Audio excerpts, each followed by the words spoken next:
గడిచిన ప్రభుత్వంలో ఆంధ్రప్రదేశ్ ప్రభుత్వం అంటే జగన్మోహన్ రెడ్డి గారి నాయకత్వాన్ని ఉన్నటువంటి ప్రభుత్వం, ఆ ప్రభుత్వానికి నాయకుడిగా ముఖ్యమంత్రిగా విశాఖపట్నం, శ్రీకాకుళం, విజయనగరం ఈ పరిసర ప్రాంతాలకు అందుబాటులోకి రానున్నటువంటి ఎయిర్పోర్టుకు 2023 మే 3వ తేదీన ఫౌండేషన్ స్టోన్ వేయడం జరిగింది.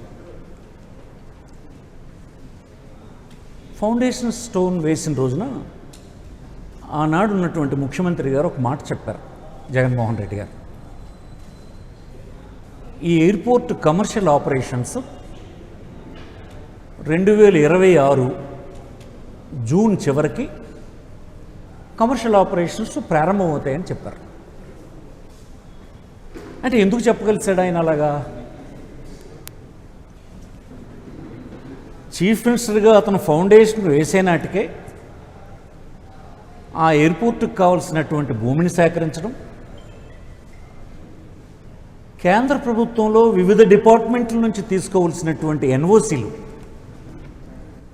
ఎన్ఓసీలన్నిటిని తీసుకోవటం, కన్సెషనరీ అగ్రిమెంట్ని పూర్తి చేయడం,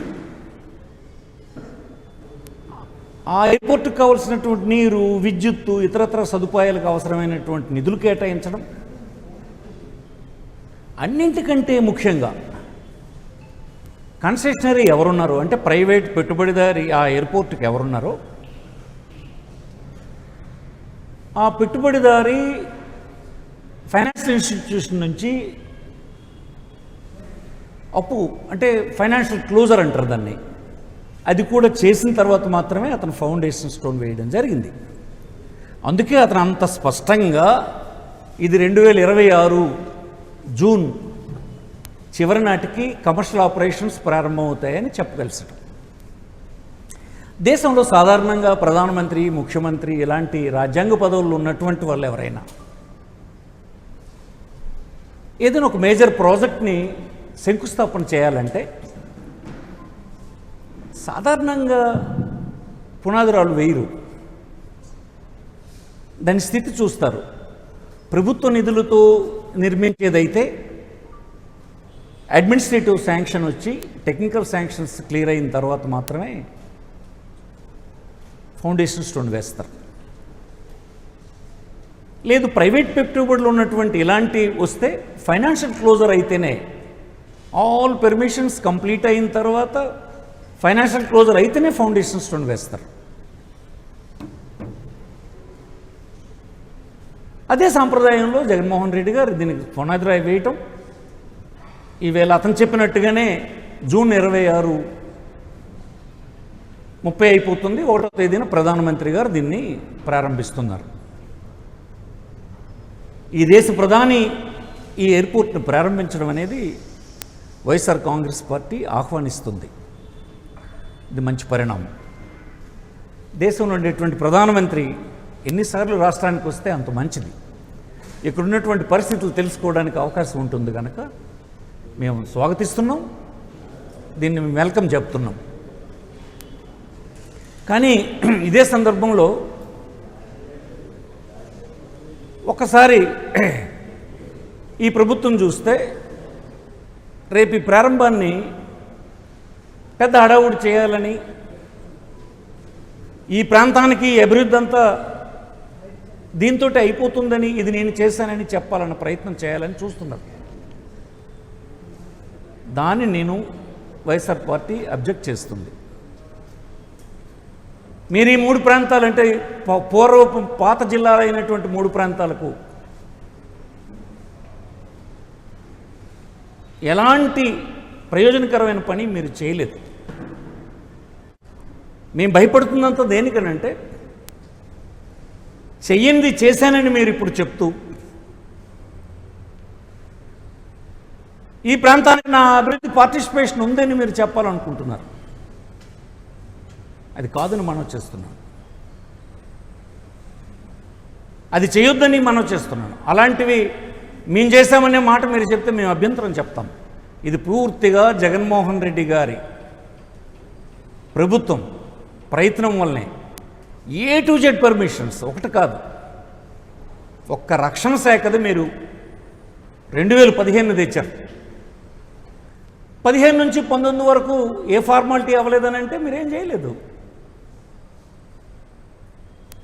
23 వరకు ఫైనాన్షియల్ క్లోజర్ అవ్వలేదని అంటే ఎన్ని పనులు ఉండిపోయినందువల్ల 23కి ఫైనాన్షియల్ క్లోజర్ అయ్యింది.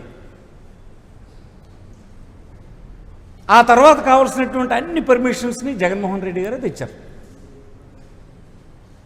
సుమారు 1200 కోట్ల రూపాయల నిధులు దానికి రాష్ట్ర ప్రభుత్వం నుంచి వెచ్చించారు.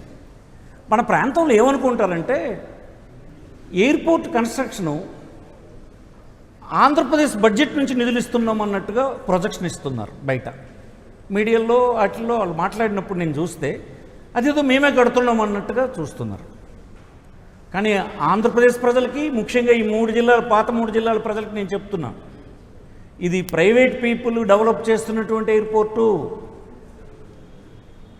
కేవలం రాష్ట్ర ప్రభుత్వం, అది జగన్మోహన్ రెడ్డి ప్రభుత్వం 1200 కోట్ల రూపాయల భూమి, దానికి కావలసినటువంటి నీరుకి 75 కోట్లు, ఇంకో 135 కోట్లు ఇతరత్ర అవసరాలకు, మొత్తం 1200 కోట్ల రూపాయలు అన్ని రీహాబిలిటేషన్కి, రీసెటిల్మెంట్కి, అన్నిటికి కలిపి ఇవ్వడం, కనెక్టింగ్ రోడ్లకి ఇవ్వడం జరిగింది.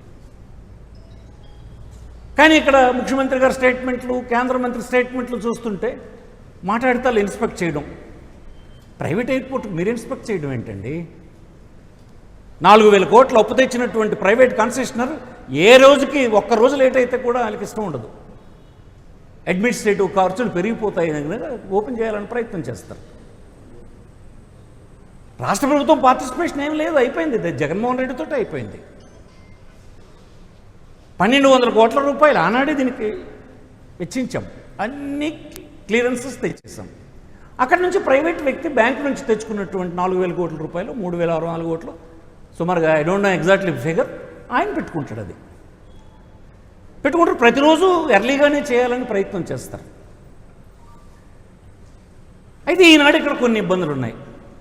ఈ ఎయిర్పోర్టు కొంతమందికి సంతోషం కలిగిస్తే కొంతమందికి ఆవేదన కూడా కలిగిస్తుంది.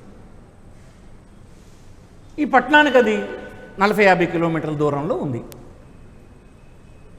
ఆనాడు జగన్మోహన్ రెడ్డి గారు ఏం చేశారు? ఆ కేంద్ర ప్రభుత్వంలో ఉన్నటువంటి ఇన్ఫ్రాస్ట్రక్చర్ మంత్రిని పిలిచి ఆయనకి నచ్చజెప్పి, ప్రధానమంత్రికి చెప్పి 7000 కోట్ల రూపాయలు స్ట్రైట్గా తొందరగా సిటీ నుంచి ఎయిర్పోర్ట్కి చేరడానికి అవసరమైన రోడ్ని ఓరల్గా అనౌన్స్ చేయించారు. అరే, ఈ ప్రభుత్వం ఏర్పడి 2 సంవత్సరాలు అయింది. ఇసుమంతైనా అది కదిలిందా? ఈ ప్రాంతం పట్ల మీకున్నటువంటి శ్రద్ధ నేను చెప్పదలుచుకున్నాను. దీంట్లో ఎయిర్పోర్ట్ ప్రైవేట్ పీపుల్ కట్టేస్తున్నారు, అది యాక్షన్ చేయడమే తప్ప చూసినట్టు యాక్షన్ చేయడం, మీరు ఇన్స్ట్రక్షన్స్ ఇచ్చినట్టు మీరే ఇంజనీరింగ్ సూపర్వైజర్లాగా యాక్షన్ చేయడమే చేస్తారు. కానీ 20 కోట్ల జనాభా కలిగినటువంటి విశాఖపట్నం పౌరులకు ఇబ్బంది కలుగుతుంది, అవసరమైన రోడ్డు కేంద్ర ప్రభుత్వం ప్రకటించింది, ప్రారంభించే పని చేయాలన్నటువంటి ఇంకిత జ్ఞానం మీకుందా? ఏ స్టేజ్లో ఉంది ఇప్పుడు అది? అందుకే మొత్తం పట్టణం అంతా దాన్ని వ్యతిరేకిస్తున్నారు. ఎయిర్పోర్ట్ వల్ల మాకేం సౌకర్యం లేదన్నటువంటి భావనకు వచ్చారు. దీనికి మీరు రెస్పాన్సిబిలిటీ మీది కదా. ఎప్పుడూ మీరు ఇలాగే చేస్తుంటారు. ఏదైనా ఎవరైనా చేస్తే అది నేను చేశానన్న ప్రచారం కోసం ఈ ఆర్భటం చేస్తారు. అది మీకు ఒక రకమైన రాజకీయాల్లో మీరు అనేక పదవులు చేస్తున్నప్పటి నుంచి మీకున్నటువంటి అలవాటు.